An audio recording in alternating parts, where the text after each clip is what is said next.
Praise the Lord. தேவனுக்கு மகிமை உண்டாவதாக. ஆண்டவரும் இரட்சகருமாய் இருக்கிற இயேசு கிறிஸ்துவின் இணையற்ற நாமத்தினாலே இந்த கால வேளையில் உங்கள் யாவரையும் நான் வாழ்த்துகிறேன். இந்த நாளுக்கான தேவனுடைய வார்த்தை சங்கீதம் 27வது அதிகாரம் 10வது வசனம். என் தகப்பனும் என் தாயும் என்னை கைவிட்டாலும் கர்த்தர் என்னை சேர்த்து கொள்வார். எனக்கு அன்பானவர்களே, தாவீது சொல்லும் வார்த்தையை கவனியுங்கள். கர்த்தர் என்னை ஏற்றுக்கொள்வார். நம்முடைய வாழ்க்கையில் மிக ஆழமான பாசம் கொண்டவர்கள்தான் நம்முடைய தாய், நம்முடைய தந்தை. ஆனால் சில நேரங்களில் நம்முடைய சூழ்நிலைகள் அல்லது தவறான புரிதல்கள்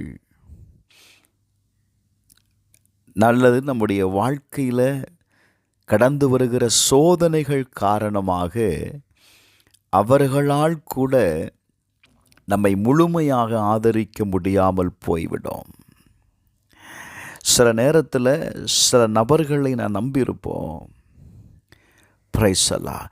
நாம் நம்பியிருக்கிற மனிதர்களால் நாம் கைவிடப்பட வேண்டிய சூழ்நிலைகள் ஏற்படலாம். அந்த நேரத்தில் நமக்கு ஒரு பெயின் இருக்கும் பாருங்களேன். அதை அவ்வளவு ஈஸியாக மறக்க முடியாது. அது நமக்கு ஒரு அழுத்தத்தை கொடுத்து கொண்டே இருக்கும் இல்லை? அந்த நேரத்தில் நம்முடைய மனம் தனிமையிலையும் ஒரு துயரத்திலையும் நிரம்பியிருக்கும் பாருங்க. ஆனால் இந்த கால வேளையில் நான் சொல்கிற வார்த்தை என்ன தெரியுமா? நீங்கள் அப்படிப்பட்ட சூழ்நிலையில் நீங்கள் இருப்பீங்கன்னா உங்களை ஆற்றக்கூடிய, உங்களை தேற்றக்கூடிய, உங்களை அரவணைக்கக்கூடிய ஒரு இடம் இருக்கிறது. ஆண்டவர் சொல்லுகிற வார்த்தையை கவனிங்க. உங்கள் மேலே பாசம் வைத்த நபர்கள் உங்களை கைவிட்டாலும் நான் உன்னை ஏற்றுக்கொள்ளுவேன். Praise the Lord. எங்க ஒரு காரியத்தை புரிந்து கொள்ளணும். மனிதனின் ஆதரவு குறையும் போது கர்த்தரின் அன்பு குறையாதது. சில நேரத்தில் நாம் நம்பிக்கை வைத்திருக்கிற மனிதர்களின் அன்பு அது குறைந்து போக வாய்ப்புகள் அநேகம் இருக்குதுங்க. ஆனால் பாருங்களேன், கர்த்தர் உங்கள் மேலே வைத்திருக்கிற அன்பு ஒரு நாளும் குறையாதுங்க. வேதம் சொல்லுகிறது, அவர் நம்மை கைவிடுவதில்லை. அதற்கு மாறாக அவர் நம்ம என்ன செய்தாராம்? அவருடைய கரங்களில் ஏற்றுக்கொள்ளுகிறார். நான் இப்படி சொல்லட்டுமா? உலகம் உங்களை நிராகரித்தாலும், உங்களுடைய சொந்தங்கள் உங்களை ஏற்றுக்கொள்ளாமல் போனாலும் தேவன் உங்களை ஏற்றுக்கொள்ளுவார்.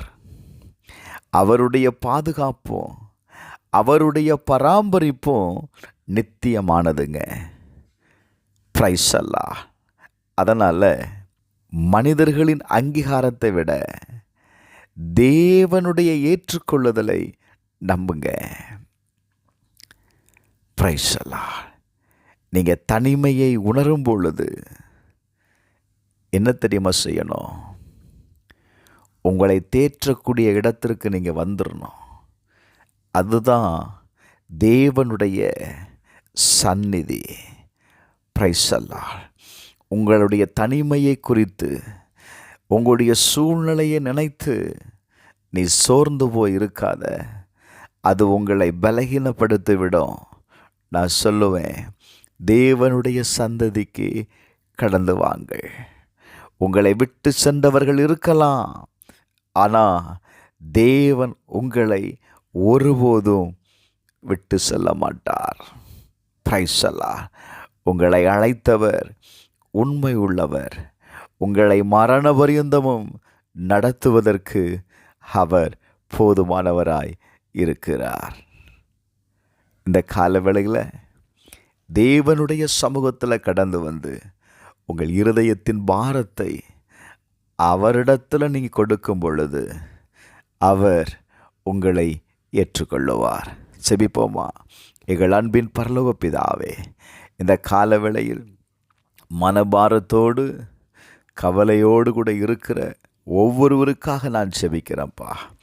இந்த காலவேளையில் அவருடைய வாழ்க்கையை அழுத்துகிற எந்த சுமையாக இருந்தாலும் சரி, அது உங்கள் பிரசன்னத்தில் இருக்கிற ஒவ்வொரு பேரையும் ஆண்டவரே, உம்முடைய பிரசன்னத்தில் இருக்கிற ஆண்டவரே, உம்முடைய பிரசன்னத்திற்கு கடந்து வருகிற ஒவ்வொருவரையும் கர்த்தர் விடுவித்து அவர்களை நீர் ஏற்றுக்கொள்ளும்படி நான் செபிக்கிறேன்ப்பா.